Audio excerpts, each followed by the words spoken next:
trồng này trồng cái không chỉ xuất lời nông nói tôi một xây tu lâu hay để xử lý tu là nông nói giờ nông kia hè ở tuần để hết sự chỉnh nó biết cho nó tôi sinh chú ý hệ lúa xin nói ý cho nó ý cho ăn được tọt kia nào nữa ý cho ăn được tọt kia nào ý được thay ý khỏi sự tọt tiền nói ý một chỉ ý lười dọc cái he ý lười dùng bùa cho ổn định nữa bùa cho mà ổn định này cho nó chỉ sâu thế của một cái thì bùa đây rồi cho mà ổn định này cho mình như một phần đấy nữa rồi tôi giờ luôn kia lại ta mong sụt trong nó bây giờ chỉ một bông này mà cho ý cho cái tầm mùa lại nó cho bùa số lò chỉ cái này ít thì tụi tàu đây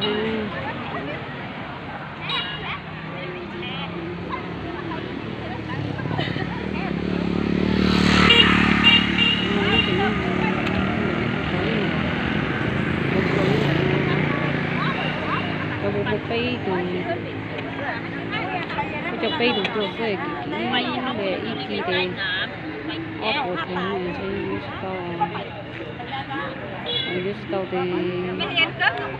để xem là cùng tay sẽ để nắng bay cho nó tiện đó thì chỉ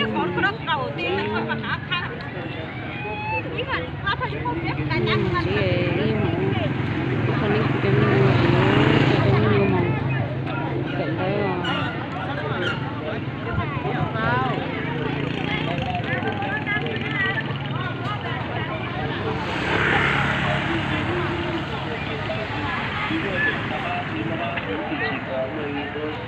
khẩu trang cũng 10.000,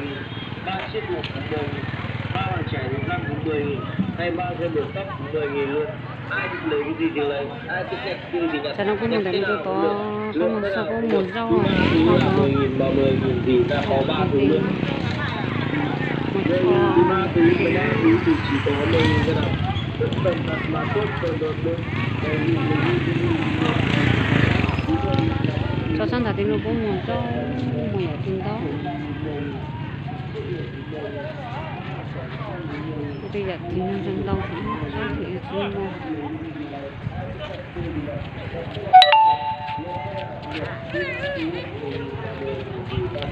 Nó như dưới đây thôi.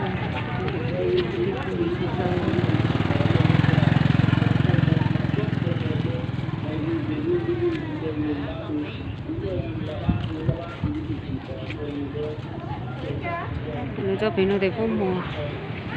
lọc câu rồi vậy thì sau đó nó sẽ có mỗi phần đau rồng này rồi phần đau kia một sâu chứ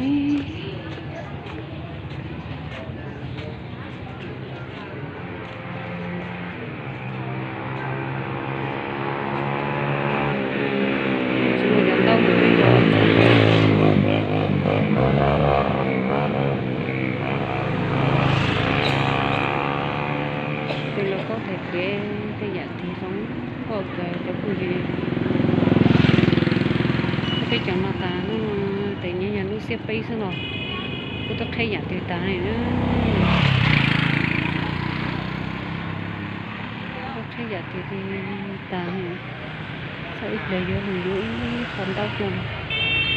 mà xong cháu chứ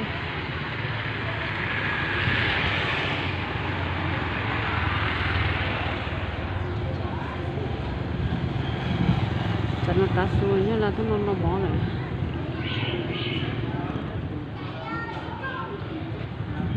ê cho nó để có sự khi biết giàu thì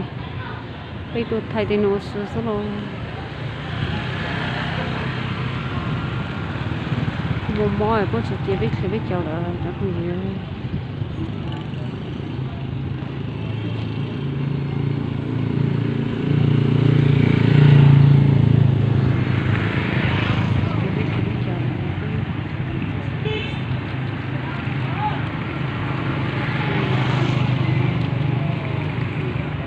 chó từ sau tin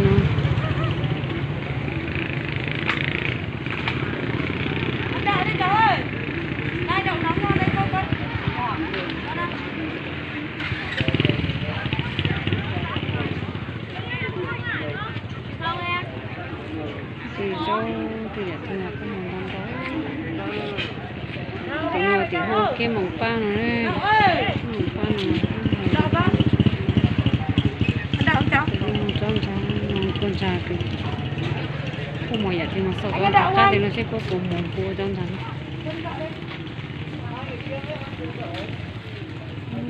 bây giờ nó sẽ tới cái có khí cao tàn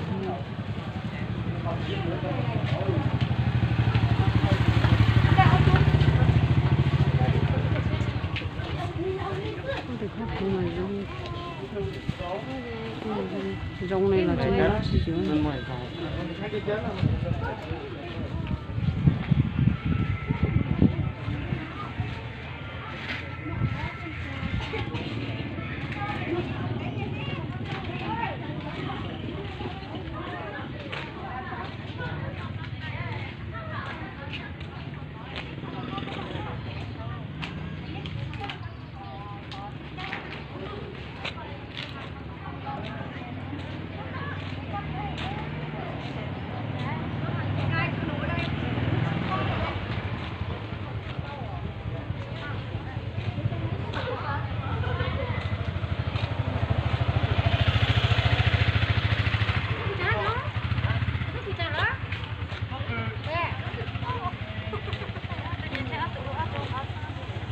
xong đó nó mới mua cho nó sẽ mới tham mua cho chung tụi cho ở đây lo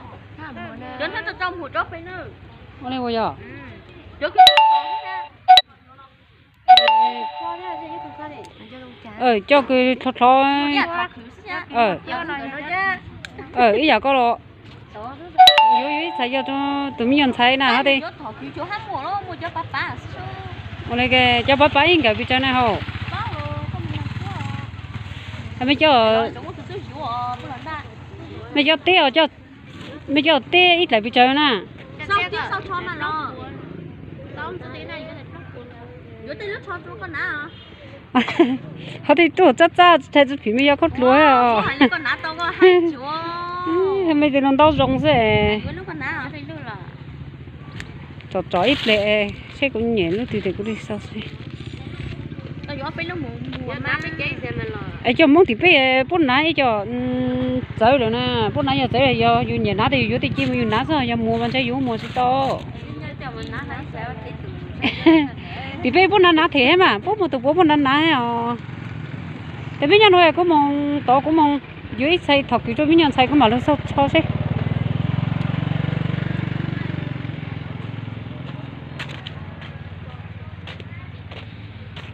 phong dưới chả nó mong tao nó mong dưới xài thật thì cho mình xài nè dưới cho tụi mình xài ăn luôn đỡ tôi dưới tới xài là hết rồi này thì xài ăn tôi chỉ phụ tao hết xài chỉ rong này chả nó mong này nó cho toàn nó mong chứ tại nó tháo lúc kia nhưng nó ta không muốn lâu ta này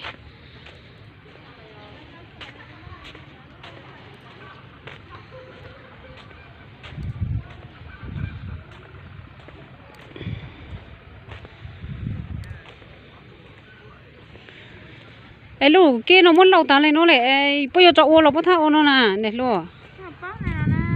ô lên lo ấy cho nó bố lên nhờ tin đâu thì xuống nó bố lên con lên lo cho nó sẽ có dưới tao tao nhẹ nó muốn nói bò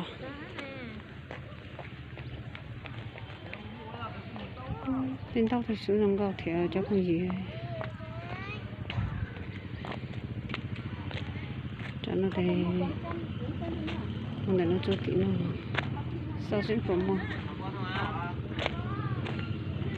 không có ít xài thật thì chung